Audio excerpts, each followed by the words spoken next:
नमस्कार दोस्तों, स्वागत है आपका सौरभ एजुकेशन प्रो में।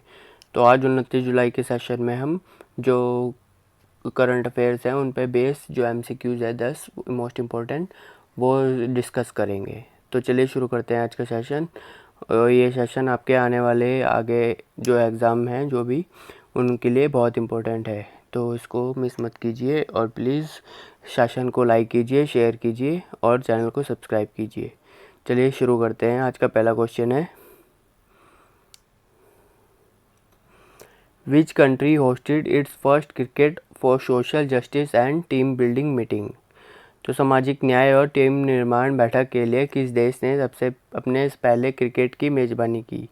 तो ये की है साउथ अफ्रीका ने। इसकी एक्सप्लेनेशन देखते हैं। तो south Africa held it's first cricket for social justice and team building meeting.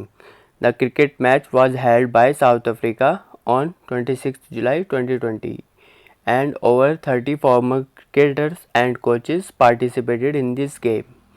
The sport was played to address the issue of discrimination and showcase its support to the Black Lives Matter movement.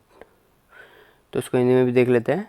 दक्षिण Africa ने सामाजिक न्याय और team निर्धारण बैठक के लिए अपना पहला क्रिकेट आयोजित किया। क्रिकेट मैच का आयोजन क्रिकेट साउथ अफ्रीका ने 26 जुलाई 2020 को किया था और यह खेल में 30 से अधिक पूर्व क्रिकेटर और कोचों ने भाग लिया। खेल को भेदभाव के मुद्दे को संबोधित करने और ब्लैक लाइव्स मैटर आंदोलन को अपना समर्थन प्रदर्शित करने के लिए खेला गया था। ओके, नेक्स्ट देखते हैं। अमाला Shankar who passed away recently was associated with which field। तो अमाला शंकर है जिनका हाल ही में निधन हो गया, वे किस क्षेत्र से जुड़े थे।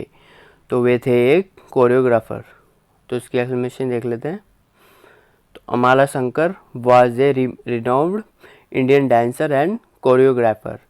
She was conferred with the Banga Vibhushan Award by the state government of West Bengal in 2011. She was also honored with the Sangeet Natak Academy Tagore Ratna Award in 2012 में। Okay, she was trained in various forms of dance including Bharatnatyam, Manipuri, Kathakali. She performed for the first time in production title Kaliya दमन। हिंदी में देखते हैं। तो अमाला शंकर हैं एक प्रसिद्ध भारतीय नर्तक और कोरियोग्राफर थी। उन्हें 2011 में पश्चिम बंगाल सरकार द्वारा बंग विभूषण पुरस्कार से सम्मानित किया गया और उन्हें 2012 में संगीत नाटक अकेडमी रत्न अवार्ड से भी सम्मानित किया गया था। उन्हें नृत्य के विभिन्न रूपों में प्रशिक्षित किया गया था, जिसमें भरतनाट्यम, मणिपुरी और कथकली शामिल हैं। ओके, उन्होंने पहली बार कालिया दमन शीर्षक से एक प्रोडक्शन में भी काम किया। नेक्स्ट देखते हैं। In light of the recent political scenario of Rajasthan, consider the following statement regarding the powers of a governor। तो गवर्नर की पावर को बताना है हमें। दो जो ये दिए गए स्टेटमेंट इस बेस पे। तो under the article 174 a governor shall summon the house at a time and place or she or he thinks fit. Article 163 states that the governor shall exercise her on his functions with the aid and advice of the council of ministers only and cannot use his discretion। तो अनुच्छेद 174 के तहत एक राज्यपाल एक समय और स्थान पर सदन को बुलाएगा जैसा कि वह सोचता है कि वह फिट है। और अनुच्छेद 163 में कहा गया है कि राज्यपाल केवल मंत्रिपरिषद की सहायता और सलाह के साथ ही अपने कार्यों का उपयोग करेंगे और अपने विवेक का उपयोग नहीं कर सकते। तो इसमें से बताना है कौन सा ऑप्शन करेक्ट है, मतलब कौन सा स्टेटमेंट करेक्ट है। तो इसमें से पहला स्टेटमेंट ही करेक्ट है, क्योंकि राज्यपाल होता है वो सिर्फ अपने उस पर जो उसके रूल्स होते हैं उस पर ही वो करता है, वो किसी मंत्रिपरिषद की वो नहीं करता है। इसको एक्सप्लेनेशन भी देख लेते हैं। तो only statement 1 is right, as governor has been empowered by the constitution to use his discretion in matters where it requires him to carry out the function independent of the council of ministers। okay, so the constitution comprises two provisions that are concerned with the power of the governor to summon, prorogue and dissolve the as assembly।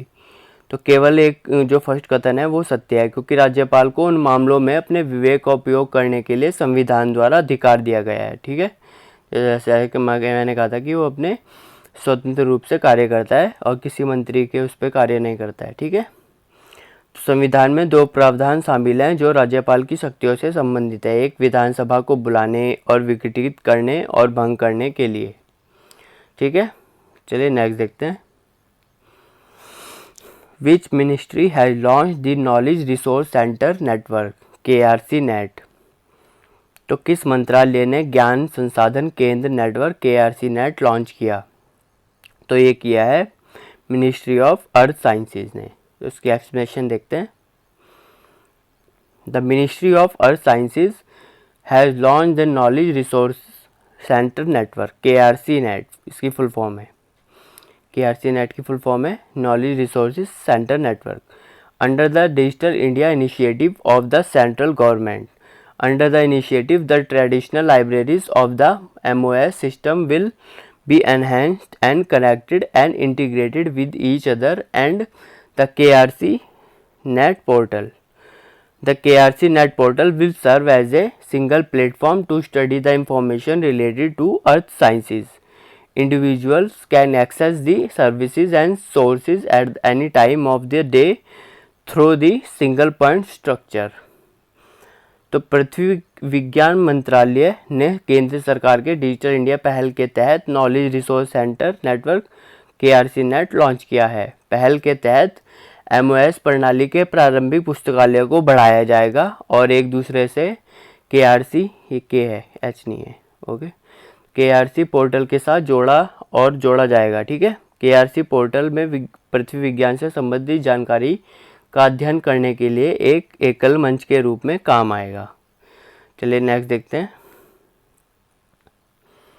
Which organization has launched the Dare to Dream 2.0 contest for startups and innovators? तो startup और innovators के लिए किस संगठन ने Dare to Dream 2.0 प्रतियोगिता शुरू की है? तो ये की है DRDO ने। उसकी एक्सप्लेनेशन देखते हैं। The Dare to Dream contest for the startups and innovators has been launched by the Defense Research and Development Organization DRDO on the 5th death anniversary of former President of India Dr. APJ Abdul Kalam, who was also known as the Missile Man. Okay, the initiative has been launched for emerging technologies for the promotion of startups and individuals to innovate in the field of aerospace and defense technologies. Under the initiative of Atmanirbhar Bharat, under the contest, the winner will be awarded up to rupees 10 lakh under startup category and 5 lakh to the individual category. तो हिंदी में भी देख लेते हैं।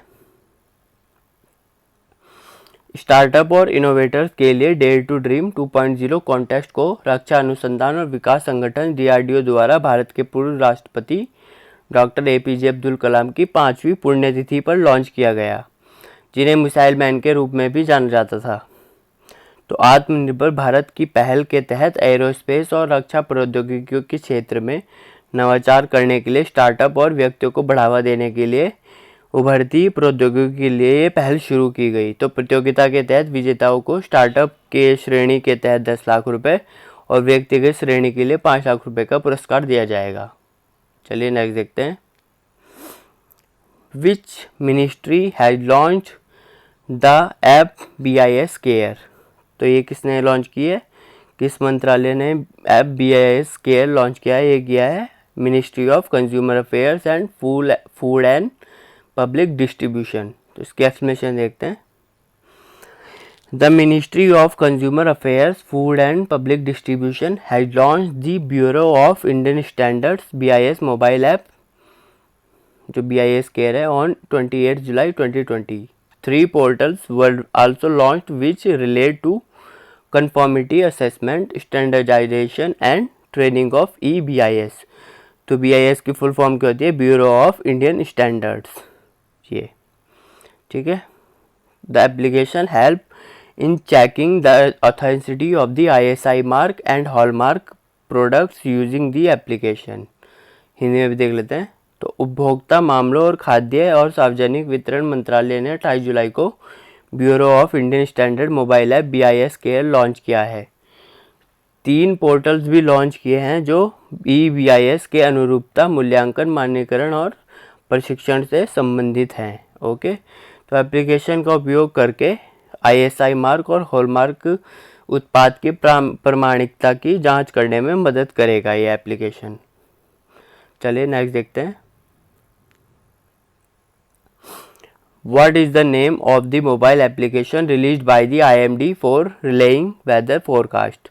तो मौसम के पूर्वानुमान को रिलेट करने के लिए IMD द्वारा जारी मोबाइल एप्लीकेशन का नाम क्या है? तो ये है मौसम में ऐप है। ये मौसम की जानकारी के लिए जो IMD द्वारा लॉन्च किया गया है, उस ऐप का नाम है मौसम।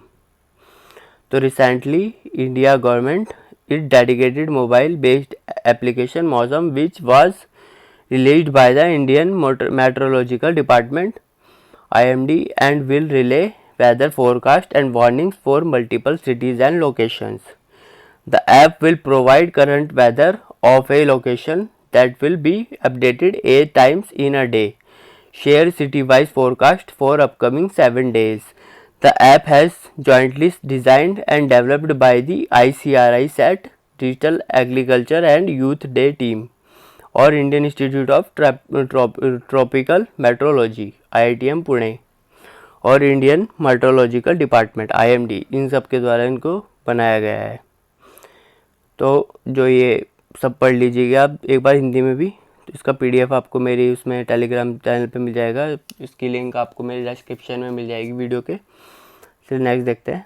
तो which ministry has release the financial management index for rural development programs? तो किस मंत्रालय ने ग्रामीण विकास कार्यक्रमों के लिए वित्तीय प्रबंध सूचकांक जारी किया है? तो जैसे कि नाम ही है इसका रूरल डेवलपमेंट प्रोग्राम, तो ये भी लॉन्च किया गया है मिनिस्ट्री ऑफ रूरल डेवलपमेंट के द्वारा। ओके, तो एक्सप्लेनेशन देखते हैं। तो ग्रामीण विकास मंत्रालय ने प्रतिस्पर्धात्मक को बढ़ावा देने और पारदर्शिता में सुधार लाने के उद्देश्य से ग्रामीण विकास कार्यक्रमों के वित्तीय प्रबंधक सूचकांक जारी किया है। सूचकांक का संबंध विकास के उद्देश्यों के लिए राज्य को दिए गए धन के उपयोग से है। सूचकांक के तहत केंद्र सरकार के धन के उपयोग से संबंध राज्यों के प्रदर्शन को रैंक करेगी। ओके, तो नेक्स्ट देखते हैं। India will open its cotton warehouse in which country to boost exports? Bharat निर्यात को बढ़ावा देने के लिए किस देश में अपना कपास का गोदाम खोलेगा? तो ये खोलेगा कहाँ? वियतनाम में। एक्सप्लेनेशन देखते हैं। तो कपड़ा मंत्रालय के तहत कार्यरत कॉटन कॉरपोरेशन ऑफ इंडिया निर्यात को बढ़ावा देने के लिए वियतनाम में अपना गोदाम स्थापित करेगा। CCI बांग्लादेश के साथ एक समझौता ज्ञापन पर हस्ताक्षर भी करेगा जो पड़ोसी राष्ट्र को 1.5 से 2 मिलियन की ग्रांट निर्यात करेगा और जो वियतनाम और बांग्लादेश को निर्यात केंद्रों के रूप में चुना गया है क्योंकि उनके पास चीन, यूरोप और अमेरिका के बाजारों में शुल्क मुक्त पहुंच है जो उन्हें यार्न और परिधान में भारतीय निर्यातकों के व्यापार पर एक अतिरिक्त लाभ प्रदान करते हैं। ओके, नेक्स्ट देखते हैं। What is the theme of world hepatitis day 2020? तो विश्व हेपेटाइटिस दिवस 2020 का विषय क्या है? तो यह है हेपेटाइटिस फ्री फ्यूचर। तो विश्व हेपेटाइटिस दिवस का विषय है हेपेटाइटिस मुक्त भविष्य। तो विश्व स्वास्थ्य संगठन द्वारा प्रतिवर्ष 28 जुलाई को नोबेल पुरस्कार विजेता डॉक्टर बारूक ब्लमबर्ग को चिन्हित करने के लिए यह दिन मनाया जाता है जिन्होंने हेपेटाइटिस बी वायरस की खोज की थी। तो आप याद रखिए, आपके जो स्टैटिक्स में आ सकता है कि हेपेटाइटिस बी वायरस की खोज किसने की थी, तो यह है डॉक्टर बारूक ब्लमबर्ग। हेपेटाइटिस के विभिन्न रूपों और वायरल हेपेटाइटिस के प्रसार को रोकने के लिए और उपायों को बारे में जागरूकता बढ़ाने के लिए एक मंच के रूप में दिन का उपयोग किया जाता है। वर्तमान में हेपेटाइटिस वायरस के 5 प्रमुख वो हैं A, B, C, D और E। ठीक है, चलिए नेक्स्ट देखते हैं। तो ये इतना ही था। तो अगर जो आपको ये सेशन पसंद आया तो प्लीज़ लाइक कीजिए, शेयर कीजिए और चैनल को सब्सक्राइब कीजिए। Thank you so much.